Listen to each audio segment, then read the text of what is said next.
ওমানের দোফার পর্বতমালার রুক্ষ পাথুরে ভাঁজে দেখা মিলল এক রাজকীয় অতিথির, যেন পুরো এলাকাটির ওপর সতর্ক দৃষ্টি রাখছে বনের এ রাজা। প্রকৃতির নিস্তব্ধতা ভেঙে কখনো সে রাজকীয় চালে হেঁটে বেড়াচ্ছে পাহাড়ের চূড়ায়, আবার কখনো তৃষ্ণা মেটাতে মুখ দিচ্ছে পাহাড়ি ঝর্ণার স্বচ্ছ জলে। ওমানের পরিবেশ কর্তৃপক্ষ সম্প্রতি এমনই একটি ভিরল ভিডিও ফুটেজ প্রকাশ করেছে, যেখানে বিলুপ্তপ্রায় অ্যারাবিয়ান চিতাবাঘের দৈনন্দিন জীবনের অত্যন্ত ঘনিষ্ঠ ও দুর্লভ কিছু মুহূর্ত ধরা পড়েছে।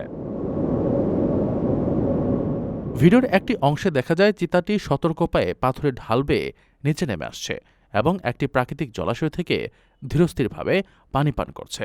অন্য একটি দৃশ্যে দেখা যায় শিকার বা ঘোরাঘুরি ফাঁকে ক্লান্ত হয়ে সে পাথরের ওপর বসে বিশ্রাম নিচ্ছে এবং আয়েসি ভঙ্গিতে নিজের গা ও থাবা চেটে পরিষ্কার করছে।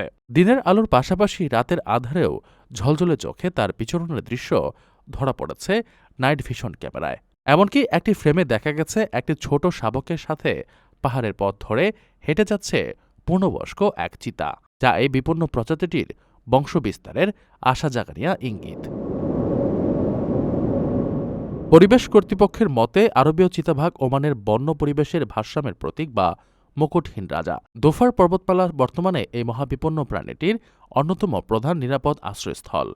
বিশ্বজুড়ে যখন এই প্রজাতিটি অস্তিত্বের চরম সংকটে, তখন ওমানের এই দুর্গম পাহাড়গুলোতে তাদের অবাধ বিচরণ, পানি পান করা কিংবা শাবকসহ ঘুরে বেড়ানোর দৃশ্য প্রমাণ করে সঠিক সংরক্ষণ ও সচেতনতার মাধ্যমে প্রকৃতিকে তার আপন রূপে ফিরে আনা সম্ভব।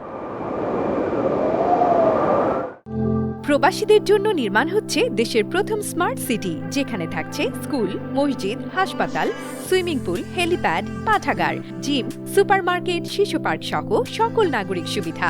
মাত্র ৩০ লাখ টাকা বিনিয়োগে মিলছে আকর্ষণীয় ফ্ল্যাট। প্লাটিনাম ইনভেস্টরদের জন্য ঢাকা বিমানবন্দরে ভিআইপি প্রোটোকল সুবিধা। বিস্তারিত জানতে যোগাযোগ করুন স্ক্রিনে দেয়া হোয়াটসঅ্যাপ অথবা ইমো নাম্বারে।